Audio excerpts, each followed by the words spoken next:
know that's so facts though. Yeah. All right, fellas. We were mid-conversation about Madden and how that. it's rigged while we started that. So, what's going on? Brock was the first one in here. Of course, classic Brock. Good afternoon. Says we're in that time of year where we're hotly debating the tier 2 running backs. Meanwhile, I'm just waiting on draft capital and combine numbers. I'm in the middle of grading tier 2 running backs, so I feel you. A lot of the times people are arguing Zach Evans versus Kendra Miller, Sean Tucker, and all these dudes, and realistically, it doesn't actually matter. So that's about where we're at. Sean Tucker might be Jamar Jefferson. Oh, please don't say that. Don't say that. And oh my God, I didn't get number 7. I got number 8. Nice. Oh, great. I got number 9. The aggressively mid picks of all these mock drafts. My teams always end up atrocious because the worst spot to pick this year is quite literally like 7 to 9. It's terrible. We got rookies in the player pool. Yeah, they should be. Sweet. Should be ready to go. Yeah, yes, sir. You see some Bijan. But yeah, no, we kind of talked about it on the last live stream, but I genuinely feel this year, again, like in real startups, obviously you're going to trade up and down, so it doesn't really matter what slot you get. But when you're doing mocks and you can't trade, and you end up with a solid quarterback one, and then round 2 comes and you're out of range of like the Bryce Young, Dak Prescott, Kyler Murray area, gets a little murky. What, the back part of that round 1 area? Yeah, just I would say the mid part, because the back part, at least you can stack 2 elite quarterbacks, and I always want to leave my first 2 rounds with 2 elite quarterbacks if I can. So like once you get to like 205, Bryce Young's usually off the board, Dak, Kyler, like all those guys are usually off the board to the point where you don't feel comfortable. Young? Oh yeah, I'm more than willing to take him in the top 15. I don't mind. I just haven't. I haven't really even I haven't even done rankings with rookies yet. But I think top 15 is probably right around there for Bryce Young. I agree. Yeah, I would probably take Bryce Young over Dak Prescott right now. Yeah, I mean they're same area, 102. I don't know. Relatable. It's close though. Now I'm on the clock here. It's between a couple guys. You can go Chase, Fields, Lawrence. I kind of said though, when I'm in a startup, I just don't like the way my team looks if I can't trade to get 2 elite quarterbacks or without 2 elite quarterbacks. So I'm going to take Fields here. You can make the argument him, you can make the argument T-Law, Ja'Marr Chase, whoever you want there. But I just feel like at this point, getting that type of Konami upside at the top of the draft is just worth the risk. Yeah, similarly, I'm just going to take Trevor Lawrence. I probably should have given some kind of commentary there at 104. That's my bad, fellas. But I mean, it was a pretty easy pick. You got your pick of the litter between Hurts, Burrow, Lamar. Like you're I kind of just closed my eyes and picked one of them. Yeah, for sure. Are you firm on Fields over Lawrence? I think they're pretty fluid, honestly. It just kind of depends on who you prefer. I just like I'd prefer Lawrence personally. I prefer Lawrence too. I just think he has a lot more locked up long term, I guess, and he might just be special, dude. Oh no, it's definitely fair. I do think this, even like Watson, I think's in that tier as well. Like, just I agree, kind of fluid for me. Dude, do you guys have any Watson shares or no? I have a couple. I have all of the Watson shares. He's also in every league. Except for he's the one my you most want the owned most. player as well. Mine too. Are you guys looking to move him at all at this point, or just kind of holding? Not a chance. All depends on the deal. I'm not moving him until he's a consensus top 6 guy in a startup, and if that never comes, then he's going to die on my roster. Yeah. I mean, like the one of the leagues I have Herbert, Watson, and Josh Allen. So, like that would be the type of spot you want to get. If you have embarrassment of riches at QB. Yeah, we're in a good spot. We also have like the 104, 106, and 108 in that league. I already know Flet's going to cuck me here. Oh, you know exactly who he's going with. Yeah. Yeah. I mean, that was by far the top pick. I mean, Stroud versus Tua is probably my next highest rated quarterbacks. I actually really like CJ Stroud. I know I kind of talked shit on him on Twitter when I first watched the guy, but I did end up raising his grade a lot higher. I'm probably just going to grab Pitts here, honestly. I think he's probably my best available player. It's a good pick. No, your guys' subs might be more sickos than mine. I don't go Bijan. I was just about to say, there's no running back through 203. This is an FSC wide draft, receivers, all quarterbacks. So typically here, I just go with Kyle Pitts. I always go with Kyle Pitts because I've gotten like the 107 in each of these. So spicing it up, might just go with AJ Brown. I don't know. I will mix it. I'll go with AJ Brown for one team. I always keep in mind I would normally go Kyle Pitts here. I was gonna ask with like Tua, Stroud, Lance on the board. Like, is that at that point is the quarterback fall off too much for you to want to double tap there? Yeah, and that's kind of what I was saying. That 108 or 107 to 109 is really, really gross because once you get past Kyler, Bryce, Dak, Watson, like this area, I do not want to take any of those quarterbacks. I am either nervous, long term about, for example, Tua, concussions, a lot of volatility there. Don't really want to mess with that. Then the other quarterbacks, I mean, Stroud, what's his real upside? Trey Lance has all the upside in the world. If Pitts goes here, I would feel comfortable taking Stroud once Pitts is off the board. If Pitts goes one of these next two picks and Ron has Stroud as his QB2, I'd be fine doing that personally. Waddle goes. Yeah, that's what I'm looking through right now. Yeah, I would say that at this point, you probably got to say Stroud would be the next quarterback there. But, and then I get snapped on Pitts. That's nice. Huh. Classic Brock I feel like here's the issue. I feel like there's literally 4 wide receivers I could take here. Brees is kind of interesting. Are you looking at Amonra, T? Pitts is gone. Garrett. Let's go. You know what, man? So I have Jalen Hurts. I can kind of just compete out the gate if I'd like to. You can take JT. Could. I don't know what I'm even feeling here, fellas. It's a weird spot. This is a bad spot I'm in. Yeah. Man. I'm going to go.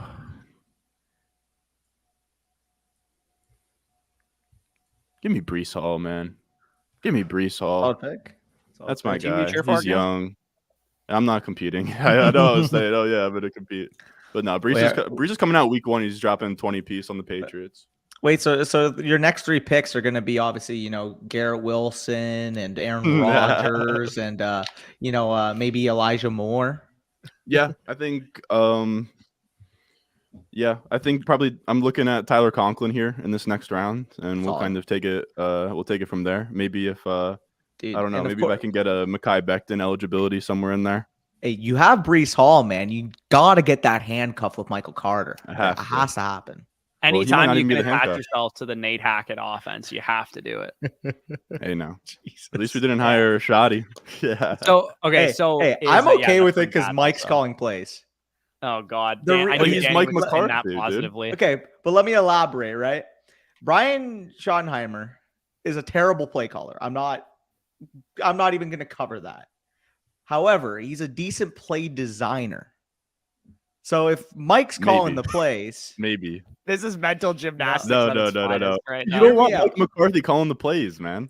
He was a good play caller. If my team hired Brian Schottenheimer, you would be roasting me right now. Yeah, if he was the play caller, sure, but Mike's the play caller. I think Mike's a bad play caller too. Better. I don't think he is though. I think they're both pretty bad play callers, man. I think people have this want of what they want Kellen Moore to be, but Kellen Moore is better than both of those guys. Yeah, he's better than both. Right now. He's not. No, he has to be better Danny. than Mike. Danny, not better than Mike McCarthy. Mike McCarthy, dude. He's not. Dude, you guys are like a top 5 offense for like 4 years. But anytime Kellen Moore has to face in-game adjustments against a good defense, he folds. He folds. Do you think Mike McCarthy thrives in that situation? Yeah, I mean, that's a fair counterpoint, but we won't know until we see. To be honest, and at least you get a fresh, you have all that scripts all of his plays still have. Stepping up in big moments with Aaron Rodgers. I have a problem with the fact that it kind of felt like last year, Kellen and Mike were just kind of battling each other in terms of what they wanted to do in game. So if anything, I don't want to say this, but it kind of feels a little bit like addition by subtraction in the sense that you're not just having a lot of muddy fucking arguments in those big games. Because it did feel like against San Francisco, we didn't really have a philosophy. We didn't really know what we wanted to do to, counteract what D'Amico was doing on the other side. I don't know. This seems like pretty hopeless to me, if you ask me. Yeah, you guys need some more talent Mike to cover this McCarthy up. being the engineers of your offense is tough, man. Yeah, Brian Schottenheimer, remember for like I think McCarthy games, gets a bad rap. I think McCarthy's a bimbo, dude. He's just walking around, dude. Landed on third base, dude. He's got Aaron Rodgers like giving him his only accolades. I mean, Kellen Moore should have been promoted to head coach before Schottenheimer comes in and Kellen Moore gets fired, bro. Kellen Moore is the most overrated offensive coordinator there is, man. Like genuinely speaking, coming from a Cowboys fan, dude. when you have no verticality on the boundary and you're running strictly stop routes on the outside, all defense. T.Y. Hilton was your boundary wide receiver, man. And I get that, but why are we running stop routes with the receivers that won't threaten vertically? All defenses are going to do, like San Francisco, is play those short intermediate routes. It sticks and curls was all he ran against good teams. All he ran. I've heard this discussion 3,000 times roughly, so I might have to get like a coupon for like no more Cowboys talk for the next 10 minutes at least. So this is an interesting question on the screen here from Miguel. He says Anthony Richardson in a 2024 first or Lamar Jackson. Lamar. Easily Lamar. Yeah, heartbeat. I just finished rating Anthony Richardson, and spoiler alert, he is much closer to Malik Willis than he is to Trey Lance. Oh, come on. Hey, yo. Dude, this guy is extremely inaccurate. Guys, I guess I'm going win now, which I never do in a startup. Mark Andrews should not be there at the 308. Yeah, no, you shouldn't. If you're going win now. He was my next guy after Olave. Yeah, go back-to-back RBs. Yeah, smash the running backs, Bushy. I almost wanted to go back-to-back there.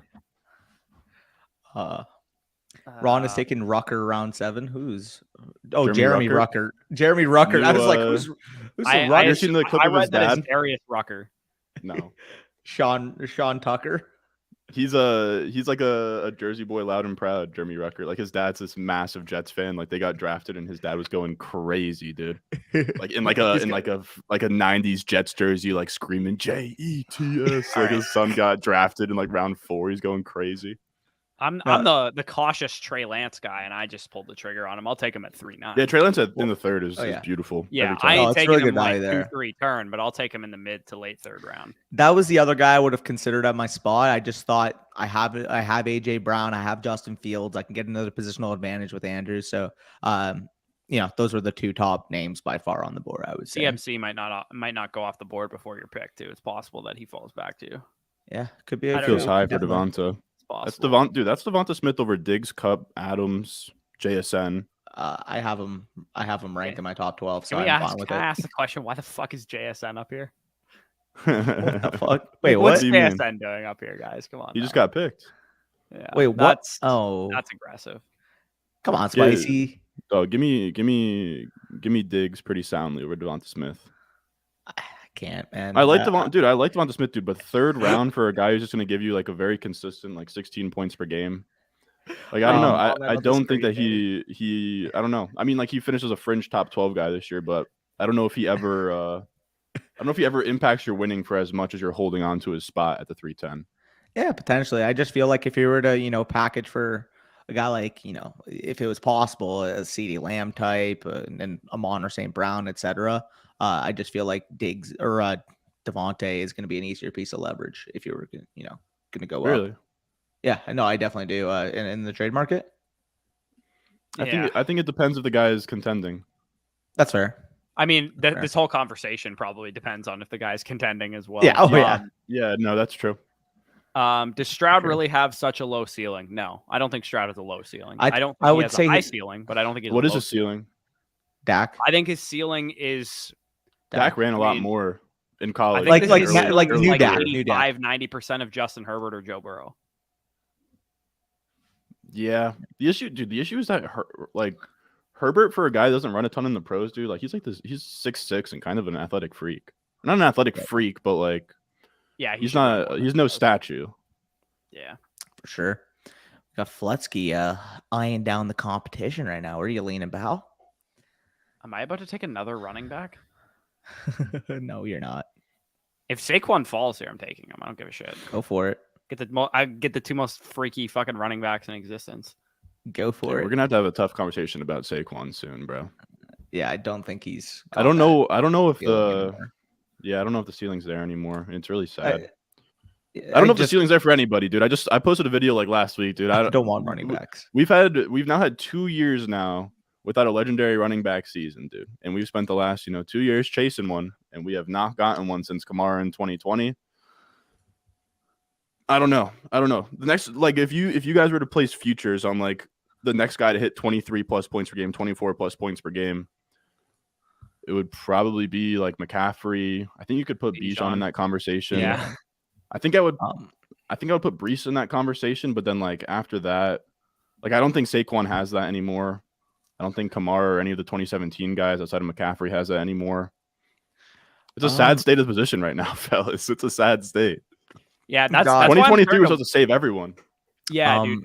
That's why I'm starting to warm up to like Gibbs being like a mid RB1 ceiling, even with only like 200 carries on a season, because like realistically, there is no such thing as like these legendary running backs anymore. Yep.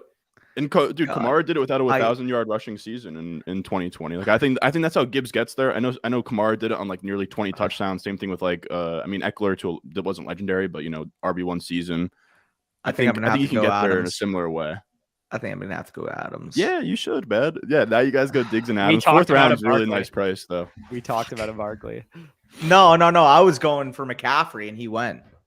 Yeah, I mean, I think Barkley would have made sense there too. I don't think he has. I was hoping Diggs or Devontae got to me. What pick would you guys want for Godwin, DJ Moore, Deontay? So I'm guessing you just mean like all this three range of receiver. I mean, I think Godwin's a touch ahead of these two guys for me personally. Yeah, I'd probably agree. Like I'd say I'd probably want like a mid one, like anywhere that I can get Addison or JSN or maybe one of the quarterbacks would be where I would probably. Like I would say the cutoff's probably around 108. Yeah, and one quarterback Deontay, DJ Moore, I could probably let go for like the 110, 109 maybe. And a one quarterback, it's probably closer to like the 106 though, because in a one quarterback you're not getting. Yeah, that's true. Actually, I guess it's a one quarter. Yeah, 106 ish area for Godwin probably, and then like 107, 108 for DJ Moore and Deontay. But speaking of, I wanted to ask you this too, Ron. Like this trio of win now receivers with Diggs, Adams, and Kupp, man. Like I think you got to just pick them out of the hat. To be honest, like what's realistically separating them? I think the only thing separating them is that Diggs has Allen. Yeah, I think that's the only thing. Diggs has Allen, and I do think like Kupp and Adams just feel a little bit more dusty. It is crazy though to see Tyreek go a full round because I would bunch Tyreek in there too. I think I would agree. I would probably have him first of the bunch, but I would have him much closer than a full round difference. Yeah, I think I would. I think it's probably I would be more in line to say that it might be almost a round difference for me for Tyreek and the rest of those guys. For sure. I'm gonna go. I almost feel the same way about Diggs ahead of them too. I almost feel like Diggs should be like half a round ahead. Yeah. Kelsey's also a really good pick, by the way. If I didn't go Kelsey there or Andrews where I went and say I went, actually to be fair, given where I actually ended up, maybe I went Lance there. I would have considered Kelsey at the 405 there. Sorry, I just wanted to interject. Gotta love a win now build with a 35-year-old tight end and a running back coming off a torn ACL. All right. No, it's a good value though. 4.9, 100%. It's a hell of a value.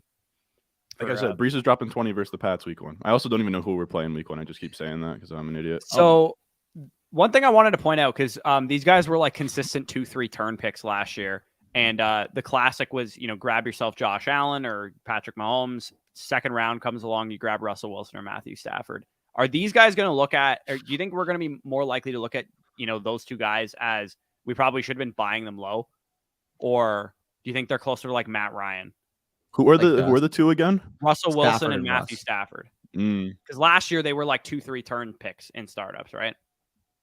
I think it kind of depends how you feel about the whole like Sean Payton coming back, kind of reviving, the Broncos and stuff. Transitions right here. What's your opinion on Payton with the Broncos? Josh said, what is your opinion on Payton with the Broncos? I mean, I'm more likely to buy into Russell Wilson, but I hope I really am going to be out on this offense if it goes right back to the same fucking price point it was at last year.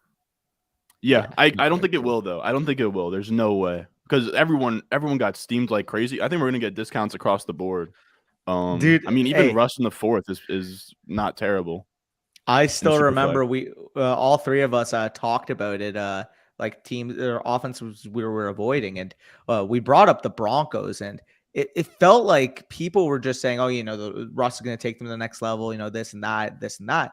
We saw when Judy was healthy that he did live up to the ceiling that he was going in the 4th round, and I can almost assure you that his value is going to go down because of basically perceived value now, which is pretty fucking remarkable because despite the terrible situation last year, despite, potential optimism with a new head coach, Jerry Judy's probably going to be like a 5th round redraft pick, maybe even a 6th round redraft pick. Dude, you're preaching to the choir, dude. I was at the front lines of Judy versus Sutton. We were too. We were. It was fake alpha Cortland Sutton. Everybody was telling me I was wrong. You know, that Russ's favorite wide receiver in camp was Sutton, and he was the guy. Bible narrative. I mean, it sucks, man, because I don't think I had any winning teams with Judy, but like he was kind of a league winner down the stretch. Like he blew really up down the stretch. He was very, very good, and it was like a very I don't want to call it Deontay Johnson or like Jarvis Landry type year, but you know, you drafted him as like a back end wide receiver 2. That's where he finished. And now everything has gotten better. Perception has gone down because I don't think anyone really remembers like him sort of being a league winner down the stretch. It's not like anybody, you'd be lucky if you snuck him into the playoffs, I guess, you know, like especially if you had like a Broncos stack and took like Russ to Judy. For sure. But yeah, dude, all the way back in on Judy. I don't know about Russ and redraft, but I think Russ and Dynasty. I honestly haven't gone out and acquired any Russ. I just have, or I don't think I actually have any Russ across the board. Do you want some? Because I can sell them to you in our Too Lazy to Set lineups league, where I have like the most tank roster of all time. Not at a 410 price, I don't think. I'm not paying that either. We've actually. And I know I was just saying that was a value, but now I'm like, send me a 2025 first, and we'll call it even. That's steep. Be interesting. I'll give you a 2 or something back. It's tough. It's tough because like if I'm contending, I'm not dying to buy Russ either. You know what I mean? Like it doesn't feel like, I don't know. He's not somebody. It would have to be the perfect build where I want to compete. Maybe I just had Brady retire on me, and I'm running like Goff at QB2 or like somebody pretty shitty. And I just need like an upside. I honestly think I would rather just acquire Stafford for cheaper. If I was looking for a more if I was looking for a veteran quarterback, or I would just get Tannehill for like actually nothing, and their Tannehill's a great value. Might be similar, legitimately. Jimmy G too. I hyped up Judy, so I got to take him here. Yeah, this is an interesting question. I'll make my pick here. He's TK says, is sending Drake London and T Higgins for ARSB and a 2024 first too steep? Could legit be early. So he said it could be early. If you guarantee me it's top 3 first, I don't think that's a bad trade, but I think I'd just keep London and Higgins. I mean, the way I kind of see it is Amon-Ra and T pretty much are a wipeout for me. They're like back to back in my rankings. And then it's like Drake, like if you can guarantee that pick was like top 4, I would feel comfortable with it. But if you can tell me that pick might fall to like 6 or 7, I think I would just want the Drake London and T Higgins side. Dude, I got to be honest with you guys. I think I'd take Amon-Ra St. Brown there. Even if the 24 is like random. I got Amon-Ra St. Brown. The highest of all 3 receivers. I do as well. I do. Not by I do as well. 1 spot or 2 spots higher than Higgins for me. I guess it's tough for me. I actually have, I don't know. I think you guys will disagree with this. I have London higher than T. It's almost like selling T for a 24 first straight up. I almost see it. Like I would have Amon-Ra St. Brown as like a small upgrade over like London T. I believe tough. Our consensus had it as T and Amon-Ra were like tied for like 6th or 7th, and Drake was like 8th or 9th. So like we're right there. All really close. I think I might just take the 2 stud receivers. I mean, London it's T. tough. How certain are you that pick is going to be early? Like you said, could legit be early. If you're like, this guy's got a bottom 3 team, then I'll take the package. Yeah, no, for sure. It's an interesting question, though. I do think if you're rebuilding and you want to make that deal, you know, shed some points off your team, I don't mind that. This is an interesting question as well. Joe is cool says, where do you rank Kenny Pickett compared to the 2023 quarterback class? I mean, as a prospect or present day? Let's say present day. Just right now, if you had to like swap him for like the pick that's going to equal that player. Dude, I hate this. I think 5. Yeah, I was going to say 5. Like I think I would rather have Levis and Richardson. I would. I need Richardson to go like top 12, top 15 for me to be certain on that. What about top 20? For sure, what if he goes 16 to Washington? Probably still Richardson, dude. The reason why I'm asking that is because we did the breakdown video coming out for tomorrow, a mock draft reaction to Matt Miller's mock, and he had Anthony Richardson going 16 to Washington, and we're kind of talking about it. It's like if you were to like handpick like a situation of a team that could potentially compete, just kind of needs that ceiling at quarterbacks, got receivers, and improved offensive line, solid running game, I think Washington would honestly be a really good fit for him. 100%. Good defense. Oh, yeah. Is a little shaky, but so this is an interesting spot where I'm at. Just a consensus quickly. Who are you guys taking out of the 49ers wide receivers? I'm not going to take one here because I'm going to go in a different direction. But if you were on the clock right now with my team, would you take Debo or Ayuk? You kind of got a competitive team. I mean, I guess because you have Kittle, you're not going to go with any. But let's just say I just like a running back more on the board. Yeah. That's why I'm not going with him. I mean, because you're leaning compete, I'd probably slightly prefer Debo, but they are literally same tier. Yeah. That's fair. I'm going to go with Ramondre Stevenson is who I was actually going to go with. I don't. What are your thoughts, Ron? Does he fit the prototypical? We don't draft day 3 running backs and value them highly like your Elijah Mitchell's, James Robinson's, or I mean, 6th round Ramondre Stevenson could potentially be a top 10 redraft running back at 24 years old or 25 years old. Are you kind of buying into that? Or are you just like, I don't want to invest in a guy that's going to go, that has a chance to have guys added to his backfield? He's sort of broken that I guess like ceiling, if you will, where I mean I'm looking at my rankings right now. I have him as 47, so it's at like 411. So I love Ramondre there. I think you're right. Like I think the only time that I can really step aside of like, okay, day 3 they're gonna cut ties with him is when he can catch passes and he's I mean, of course I'm not watching the film. I can't tell you that he can run a post or all the routes out there, but I think he was like top 5 in targets, target share, all that stuff. Like he's getting passes in a scheme that like generally has like an extra back just for pass catching. And he sort of bled into that role just on, his skills alone. So I think he's great. He's explosive. I actually was talking about this on Twitter. I've been adjusting things for per game. Ramondre looks much better if you adjust his last season per game, because he played I think 6 games for Oklahoma and maybe he got injured or something, but he had in those games was absolutely a monster. Oh yeah, that's why I literally always adjust things per game in my database for the most part, at least the important stuff. Like I want to know, I went through each running back in the class this year and calculated their running back or their target share, in games that they played.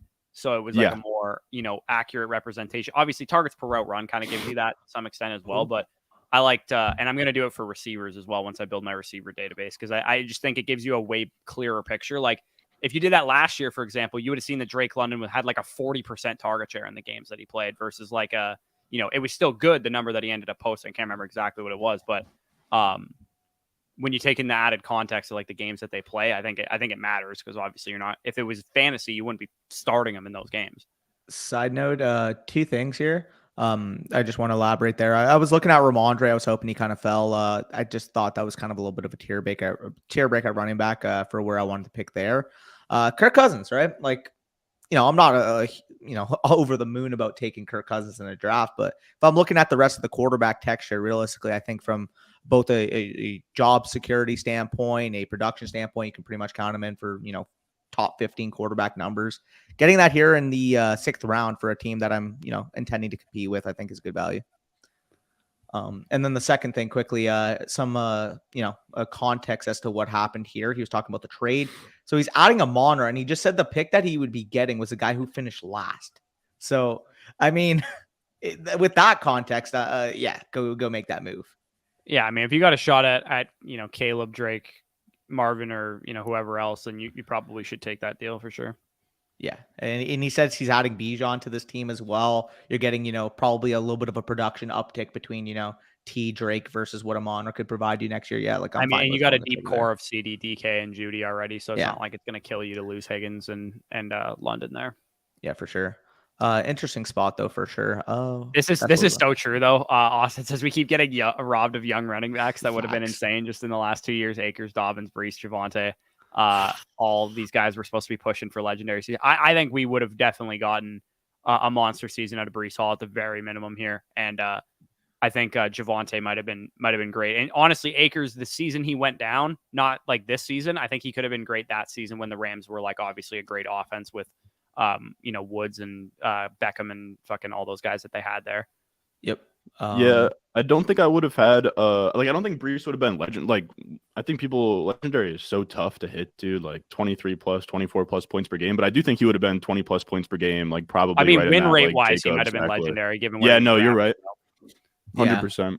Because of where you got him. He's going 4th round. Yeah. And if you took his like points per game from like week 6 on or week 4 on or something like that, it might have been something crazy too. Yeah. What are your thoughts on Bryce's size? I would imagine you got every quarterback, prospect going back to 2007 or whatever in your database. I'd imagine Bryce is the smallest one that's going to go in the first round high regardless. To me, I'm not all that concerned by it, to be honest, because the NFL, it's like touch fucking football out there right now. The only thing you may be concerned of that we've kind of seen a correlation of small quarterbacks is that they tend to avoid the middle of the field. So maybe once he gets to the next level, he's just, solely relying on the boundary like a guy like Russell Wilson or Kyler Murray. But aside from that, from a pure playing perspective, like he's got the arm talent, he's got the accuracy down the field, he's got the mobility, he's got the out of structure. Really, he's like almost you didn't pretty even much mention his best trait, by the way. Go for it. His best trait's the way he sees the field, which is weird to say for a 5'11" quarterback. Bryce Young. Fair. Yeah, my bad. I zoned out a little bit. I was on the clock, panicked, and took Kayshon Boutte. So now I'm back here in my bag. You're cooking. Yeah, Boutte has a chance. I think he could be one of the big risers post combine if he goes out there and he runs like a 4.42 or something at like 208 pounds, 6'1" or something like that. He could definitely be a huge riser. If people kind of forgot about him, he's another one of these guys that like we've been talking about for years, and I thought he was overrated, but now kind of the whole community is kind of like been where I'm at now, where they're like, oh, he's not necessarily this like middle of the first round guy anymore, like people thought. So now I almost feel like he's underrated. Him hitting that head fake, I think, really like sort of dampened his perception. Where he was like, "No, I'm gonna go back to LSU," and then he comes back. Like before that, he would have been up there with like QJ, Addison, like sort of in perception wise. You know what I mean? Almost bunched in there. Oh yeah. Quick thing, sorry, Brock. The reason why I want to address this, I agree with you. What I'm saying is what the label he might get with, like it was a small quarterback, it might drive down, what people perceive him as. But no, I agree there. I just think that a lot of people are going to make the, comparisons to Kyler, make the comparisons to Russ, and kind of have that preconceived notion in their minds, if you will. But I agree with you guys on Bryce Young. I got no issue at all with Bryce Young. Like I think, like the rules protect the quarterbacks these days. Like he's seeing over like SEC competition. It was completely fine. I don't know. How, you know what I mean? Like, let's say you are a guy who's like, he's too small. Like how far are you going to push him down your rookie board because of that? You know what I mean? Like, I guess you could, like, it's not like this is a good enough class. You have the luxury to, like, oh, it's a coin flip. I'll just take Justin Fields. Like, of course, or the guy who runs a ton is going top 5, but we don't have that, Right. Yeah. And the NFL, if it was that big of an issue, like there's no way this guy's getting drafted as high as he's getting drafted. Like if he falls to like 29 on draft night because he's too small, then that's one thing. But he also, like, the other thing people forget about these prospects, I feel like they lock into like, 194-pound quarterback. He can get bigger if he goes on a strength and conditioning program in the NFL. So he's trying to, by the sounds of it, he's trying to get up to like 200, 205 pounds for the combine. If he does that, I don't think anybody's gonna be concerned about his size. Yeah, I agree. Just want to quickly recap. Calvin Ridley 708. I just feel like people don't exactly remember just how good he is. Obviously an older player, but I just think he's probably going to be a locked in wide receiver 1 next year with Trevor Lawrence, to be honest. Yeah, thanks for sniping me, Danny. So I had to take Christian Kirk instead. Mason actually said, "What do you think of my team so far? Drafting from the 1-1: Mahomes, Drake London, CJ Stroud, DeAndre Swift, Burks, Ayuk, Pollard." The one guy that I don't love at 412 is DeAndre Swift. I think that's like fine value for him. Don't get me wrong. I just like, where are you at wide with receivers? I just feel like I don't want to like actually be the one to take the risk on him, if that makes any sense. Are you asking me? I would say I have him like, dude, I have him right at that 412, and I still don't love it. Like I'm not trying to acquire him. I have him in like one dynasty league at this point. The between the tackle stuff is concerning. The usage is concerning. The fact that they could bring in a free agent, the fact that they could draft somebody is concerning. Like it's just tough. I think the biggest issue for me is like when it comes to these huge breakout seasons that usually happen in your first 3 years, man. And we're kind of coming off, like, we're kind of in a spot now where like Swift like probably is what he is as like a, pass catching specialist, like can kind of make some big plays, but the idea of him like, having that legendary upside because of the receiving ceiling, like I just don't think it's tough to be like, yeah, he'll put it all together. Like it's been what, 3-4 years at this point. For sure. If it hasn't happened yet, it's just like I don't know that the ceiling that we once thought he could have is there. I still think that he's probably a fine running back, probably a guy who will give you like a top 12 season or two before it's all said and done. But this magical upside ceiling that like I was kind of projecting for him with the receiving upside and just like the special skill set, really soured on that part. By the way, speaking of that ceiling and speaking of the Swift archetype, I don't want to spoil the whole video. I just kind of have to bring this up because Swift is being talked about. But another pick that was interesting in that mock draft was number 55 overall, Detroit Lions selecting Jahmyr Gibbs. Yeah, I saw that. That one, like, it was weird to me because theoretically, wouldn't you want like a bigger back to, be the complement to Swift, or is that just kind of like the other way around? They want to get out quick. They want a better receiving back to complement Jamal Williams. God, it's pretty hilarious because the Lions, that would be the second time they've done that. Because remember the first time was when we all thought it was Kerryon Johnson season and they drafted Swift. God, Jesus. By the way, I do feel like the biggest risers post draft, once we get after the NFL draft, a lot of these rookie running backs, like we're gonna see a ton of them start going into the first 10 round area. Maybe Zach Evans with draft capital. Yeah, I was beating Zach Evans in my Boutte pick. Yeah, no, not bad there for sure. So yeah, Zach Evans hive is pretty fucking loud, to be honest. Your boy Ron, you got the future Jet himself. Yep. There we go. That was off for the King memes. to Breeze. The stack. Thanks for the feedback. Yeah. It's gonna be like the Tampa Bay thing. Rodgers gonna come here. We have a great foundation in for him. And we're gonna win it all. Wait, you're gonna go 8-9? Nah, come on, man. Fucking with you. I love how Danny's laughing at me like his team doesn't get bounced in round 1 every year. Yeah, I mean, did we get bounced in round 1 this year? Yo, no, you beat like the most fraudulent fucking playoff team of all time. The one that you were willing to bet me on.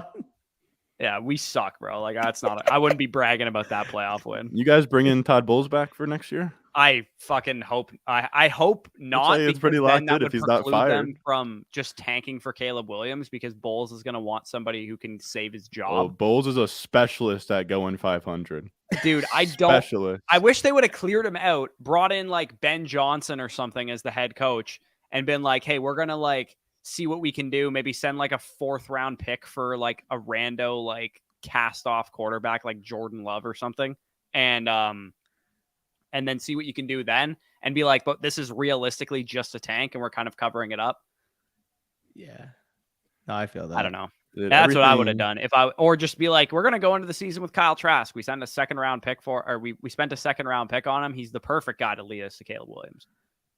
Yeah, I feel that. Mr. First round wide receiver in round 9.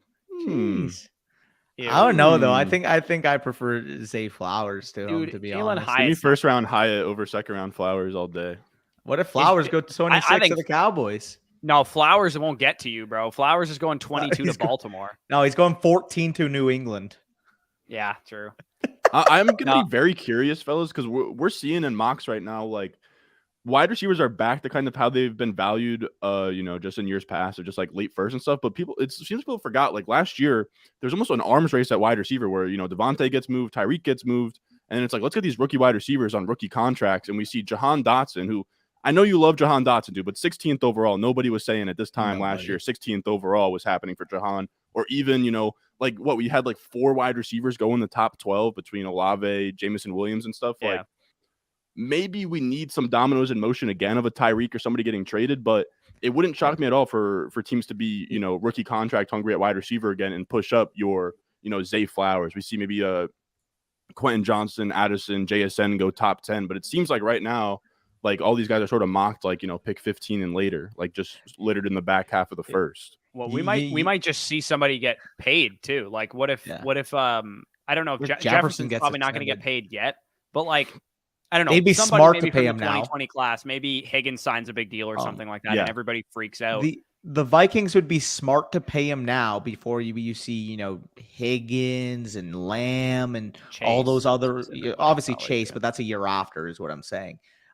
If you want to get ahead of the curve, you have to get him before the other 2020 receivers are paid, because if you're Justin Jefferson, you see like T Higgins is getting 28 million and CeeDee Lamb's getting 32 million a year. Like if you're Jefferson, you got to be asking for like 36. Yeah. Right. Whereas Whereas if they extend him ahead of time, then maybe they get him for 32. And that in itself kind of tracks the receiver market a little bit back more. Maybe they move the him. true wide receiver one from that 2020 class, unfortunately, won't be getting paid. Yeah, because he's in jail. Ruggs? Yeah. They could get him some commissary. Yeah. Dude, I actually I know this sounds like a take lock thing. I actually think he might have been pretty good. He was having like a borderline break. He had a really good start to that year. He averaged like 75 yards a game and a touchdown per game. Pretty decent fantasy guy. Like if I check it, I think he had like 400 yards in his first 5 games and like 4 touchdowns. I think he could have been like a shitty Will Fuller. Like a DJ Chark, shitty Will Fuller. Hey, like, wide receiver one Will Fuller. Shitty Will Fuller is crazy. Okay, I found something like that. He in those first 7 games before obviously he did the thing. Yeah, he went all Paul Crew on him.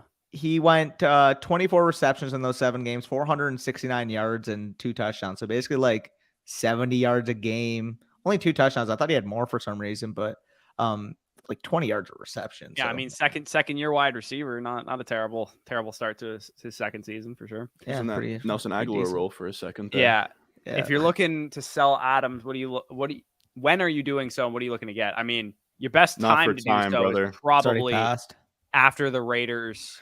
If you're looking to sell him, no, I disagree. Yeah. I think if they get Aaron Rodgers or something, if they get Aaron Rodgers or whatever the quarterback situation is figured out, because I think the unknown of it all is lowering his price a tad when it really shouldn't, because he's just that good of a receiver. Even if they have like CJ Stroud throwing to Adams next year, I still think that's like a pretty decent situation, and you'll probably get more for Adams. Like if I was looking to get something before rookie drafts, I would probably want like a top 5 pick most likely. When I said it already passed, I basically meant you could have sold them in season if you weren't. Yeah. Competing. Oh yeah, for sure. That's what I meant. Not like it already passed this offseason. Obviously in the offseason, you just wait for Aaron Rodgers to come, or, fucking Tom Brady comes out of retirement, whatever the fuck it is, whoever quarterback it is. And then you sell off that hype. Yeah. Thoughts on this trade into 1 quarterback? Sanders for Damian Harris in a second. Yeah, give me Damian Harris. Miles Sanders? Yeah, let me just get a similar running back in the free second. Yeah, definitely Damian Harris side. Yeah. All day. I could see Damian Harris, by the way, having like a perfect 0 RB target type of ADP in redraft next year. Like he goes to like Atlanta. He's like the RB. Oh God, please don't wish that on Algier. I don't want to wish that on Algier, but like something that'd be one of the better case scenarios for Algier, man. I mean, what Damian Harris? That's nothing crazy. I would say the best case, you know what I mean. He's gonna end up being a 0 RB staple in like the round 13 area, because I know Damian Harris is a good running back. Like he's actually good. So if he goes to a situation that he has like a chance, like 1 injury away, or like maybe even like a small standalone role plus upside, like I'm gonna probably draft him. I'm just saying, if you're getting rid of Zeke and you need a short yardage back, I wouldn't mind that as a compliment to Pollard. Oh yeah, dude, it's funny how cyclical like 0 RB is. Like it truly is. We just hate ADPs and not players. Like I was actually talking about this on Twitter. Like if Pollard leaves, or even if Pollard stays and Zeke is like a 9th, 10th round pick, 8th round pick, like he's gonna be on some of my 0 RB teams, man. And this was a guy that I've been fading for the last 3 years. You know what I mean? Ron, we drafted AJ Green eventually. Respectably, he is dust. Dude, 10th round Zeke Elliott, sign me up, brother. I mean, like you'll enjoy that Brian Schottenheimer offense. You'll enjoy 3.3 yards per carry, and maybe he nosedives into the end zone like 8 times. That price, I'll eat up 3.3 yards per carry. I'll thank him for it. In best ball, I'm okay. He'll rush 11 touchdowns, and we're good. Yeah. In managed leagues, though, fuck no. Me like 900 yards and 12 TDs. Sit on man. Jay Heap says, "What do you think of my team? I'm 103. Herbert, Wilson, JT, Russ, Hawkinson." I mean, I like how you kind of went like a little bit more flexible early on. Taylor at the 3-3. So is Breece your RB1 in Dynasty right now, Ron? If we're not counting Bijan, yeah. Yeah, I would take Taylor. So I personally would take Taylor as well.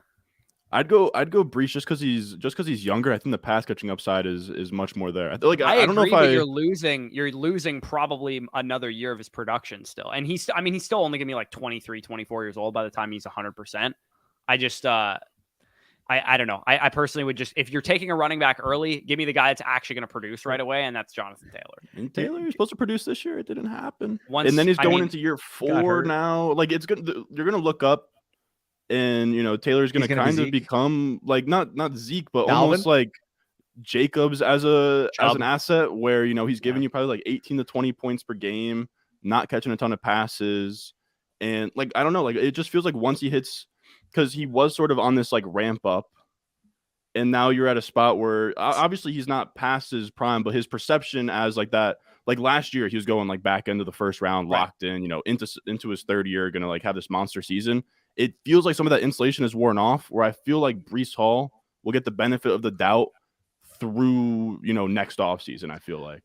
Yeah, and I understand that to a certain degree. I will, battle back a little bit on the situation last year. Obviously, he's dealing with injury. We already knew that, 100%. but I mean, like the fall off of the Indianapolis offensive line was kind of a product of just how terrible the offense was. Like Matt Ryan, obviously, we know he's not the most mobile quarterback. Offensive line was struggling with bad play and injuries, and they just weren't able to move the ball. Like it was honestly pathetic to watch. So I do think whether it's Levis, Young, Stroud, whatever the case may be, it's pretty hard to get less immobile at quarterback than what Matt Ryan represented last year. And then that alone should be able to keep some offensive success, at least on a more consistent basis than what Matt Ryan was providing last year. So I think Stroud would be a perfect fit for that team, man. He probably like should go there. If they take Levis, I think they're trolling. My last pushback on the Breece thing is I do think, I know we're talking about the legendary running back season. Like I would put Breece up there just because of what he showed as a pass catcher last year. Just in those like 5-6 games, he led the NFL among running backs in ADOT by like a full 4 yards, catching a shit ton of passes. Like he could, I don't know. I don't want to sound like a homer. He's going to be coming off the ACL, but he does seem like somebody who could hit that ceiling we're looking for, where he rushes for 1,100, 1,200 yards, has like 70, 80 catches, and gives you something crazy. Yeah. Oh yeah, absolutely. I just think for me, the last thing I'll say, and then we can move on just to some other comments, is I think the price will have another spike down when he doesn't look the same early on in the season. So for me, instead of paying that price now, where I still have to draft him as like dynasty RB1 or 2 or 3, I would probably just rather let somebody else draft him, and then week 3 or week 4, when he's still on the pup list, or maybe he's not looking like he looks like J.K. Dobbins out there or something, then I'd probably just just buy him at that point. I'm probably for too like optimistic on his. On his return. I would rather wait. Sorry, I would rather wait to the point where I can get I can move Kenneth Walker or Travis Etienne in a 3 and get Breece in a 2.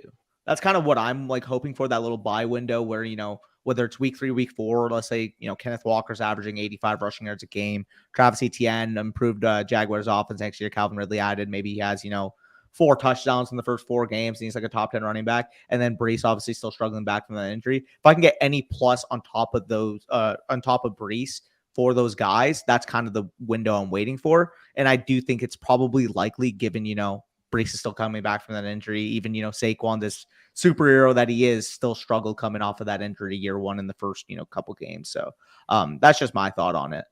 To be fair, he did suffer an ankle injury. That kind of was That's fair. It's a pretty clean ACL tear compared to like the Dobbins and the other guys, where it's simply just ACL. He's already running on the anti-gravity machine. Like I'm eating up all this Jets media stuff. Where he's like, you're gonna buy into another running back first year off the ACL tear.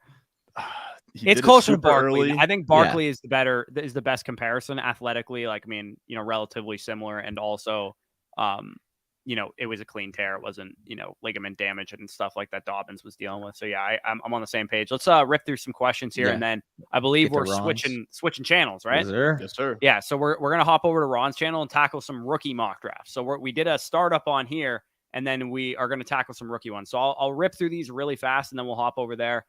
Brock wants to know what we think of the team. I think you did a good job. I probably wouldn't have drafted Goff, just given your team construction. I don't really want to invest in a guy with like not a lot of job security. I would have rather taken a guy like Mac Jones, given your team construction, just because he's a younger quarterback. If they build around him, there's a chance that he becomes like a long-term QB2 for you or something like that. I really like getting. I think I really like the team. I think you got some good value. If Henry was sharp, man, that'd be beautiful. Just got sniped on Henry there. Henry in the 8th is sweet, man. I thought about him there, but I just thought, from my perspective, the quarterbacks were probably going to run out, which they ended up doing. I mean, we saw, Purdy and Carr and stuff 100%. Like that. Not really comfortable with. And, I do think Dylan, given more opportunity, obviously Aaron Jones, a big cut candidate this offseason, huge price tag that I just don't see the Packers holding, especially if they give up Rodgers. And if that's the case, I mean, realistically, there could be a point in season where you can get maybe a late first of equity for Dylan, or if you're a contender like me and you can get, top 15 level production at the ninth round spot. I think that's solid. Yeah. What are your thoughts on this trade? You trade Stevenson, Christian Kirk in the 110 for JT in a 10-team, 1-quarterback league. So, I mean, that 110 is not extremely valuable. But is the difference between JT and Stevenson this much? I'm cool with it in a 1-quarterback. I think I'm fine with it as well. This take I got to address because it's kind of funny. No offense, Mundo, but Trask is not screaming anything except a screaming pile of shit. He's terrible. He's probably a sell for this reason. Like he's a sell for this reason. Exactly. Because again, people are going to buy into this to some degree. I don't know exactly what you're going to get with him. If you try and sell him in a league, you'd be lucky, I think, to get a 2025 for the guy. Like you're hoping for, I'd take a 3 for him easily. The problem that I have with Kyle Trask, right, is that even if he does get the starting job, which is already, not even certain in its own right, it's probably what? It's already a 0.1 percentile outcome. Yeah, you know what I'm saying? Unless they're truly tanking for Caleb. Even if he I hope does we do, man. I would love if they just we're Trask for 17 Kyle Trask only. Even if he does get a starting job, the market's not going to overreact to him getting the starting job. Like even if you bought him for a 3, like you mentioned, Davis Mills this year, absolute nuts range of outcome. Absolute nuts. And you're transitioning at best an early 3rd into a late 2nd, maybe. Like that's like the best case scenario. And then also literally any 3, even if it's a late 3, I would take it for Trask. Like heartbeat. But he was mentioning early 3 in the buy. That's why I kind of use that as the comparison there. So. Damian Harris could be last year's Jamal Williams. Absolutely, definitely. I see that. Could be doing that. Malik Willis got drafted in the 3rd. Yeah. I guess you can buy Trask, but why? Yeah, literally, there's no. Bush, do you know Stephen Shea in Bucks Twitter? Yep. I love Stephen Shea, dude. He's hilarious. I saw him tweeting something about you gotta let Trask kind of pick the new OC or something like that. That's hilarious. Just absolutely love the sentiment of the Bucks fans. Ooh, we got the Colts versus Jets battle with Ron and Brock. I agree, man. My mindset on drafting a running back early in a startup is I better be competing if I draft one in the top 4 or 5 rounds. That's fair. For sure.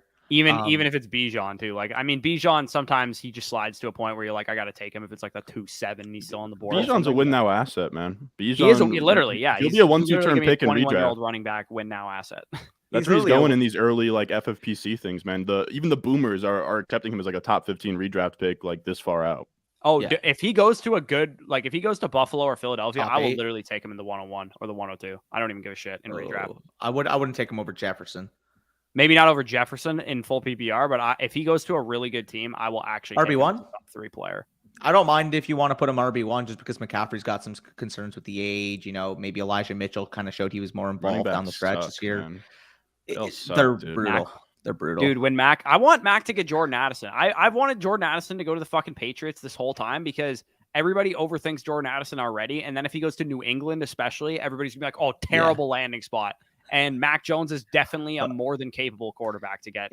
You want somebody that we like, that the major Twitter community doesn't like to go in a bad spot because JSN or Addison, if either of them go to the Patriots, I'm going to be very happy because I think both of them are going to get pushed down boards like Garrett Wilson was last year. Jahan Dotson was the main guy last year because I still remember Wilson was too, man. I got Garrett Wilson at the 107 in one league. Yeah, but it was different though because my most drafted rookie, and I had him at wide receiver 3. Yeah. He was my wide receiver 2. He's my 103 overall, and people let me get him at 107 in half my drafts. Very solid, very solid. Get through a few more comments, and then we'll switch over to Ron. Cheaper for the Packers to keep Dylan and move on. Yeah, no, I fully agree with you there, Hater. I didn't know that Rodgers. I didn't know that not Rodgers. I didn't know that Aaron Jones's contract was that easy to get out of. Yeah, they cut him for not really much. Pretty much nearly no dead cap. They would save money pretty much if they cut. Yeah, jeez, dude.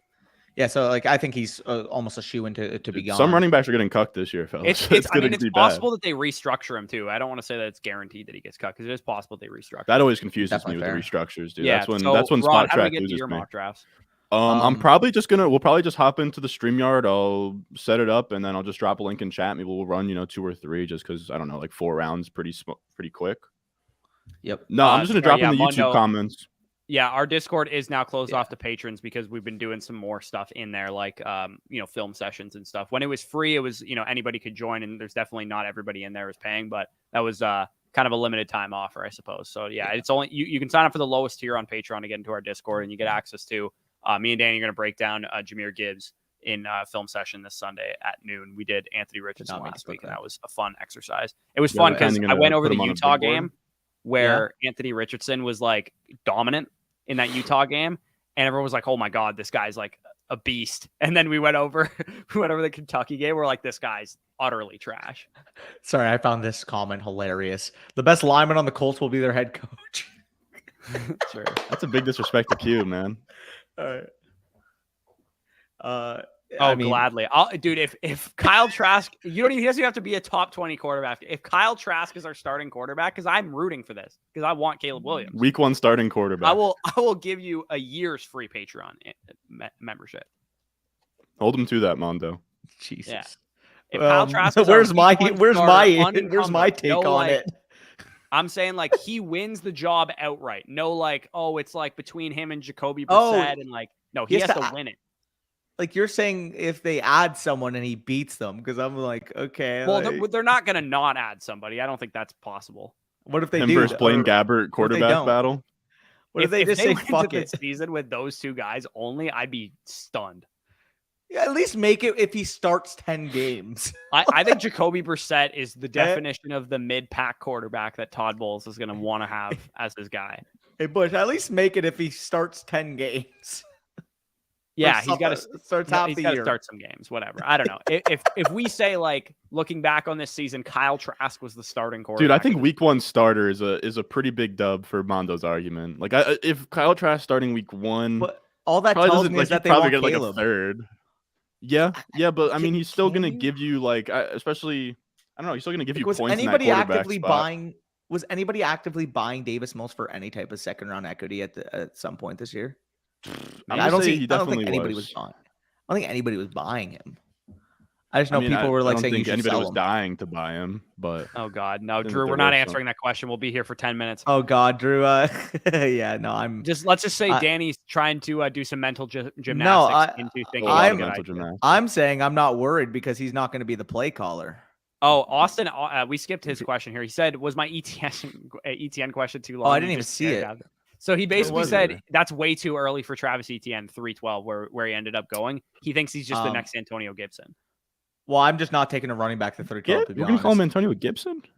First round draft capital, played running back for 4 years. No, he's just a significantly better prospect. That's why I don't think. I was actually going to say, Bush, I feel like I saw your kind of like all-time grades. Don't you have Etienne as like your second highest graded running back behind Bijan? Yep. Dude, film guys were up my ass that year telling me, dude, Michael Carter's better than Travis Etienne, man. Watch the tape. He can't catch like Najee. He's better than Travis Etienne. Can't be a running back in the league, dude. I heard it all from all of these freaking film guys telling me that Etienne has a weird running style, has no vision. Come on, dude. That's because my grades are not film grades. They're grades of film and accompanying metrics, and I literally just evaluate the easiest possible things that you can cross-reference to metrics. So I love that. By those standards, it told me Etienne is a good prospect. And Lance liked him too. I think that he'd be the second highest for Lance since behind Bijan too. If you just look at the last 3 or 4 years, that's fair. Yeah. All right, let's we'll hop off this broadcast. We're gonna head on over to Ron's channel in a little bit. I don't know if we're gonna take a mini break here, but we'll be doing some rookie mock drafts over there. So definitely stay tuned for that and head on over to Ron's channel. I'm sure you guys are subscribed to it, but make sure you are if you are not already. Yep, for sure. Either way, I appreciate you guys for tuning in the last hour or so, and go check us out on Ron's channel. Take care, y'all.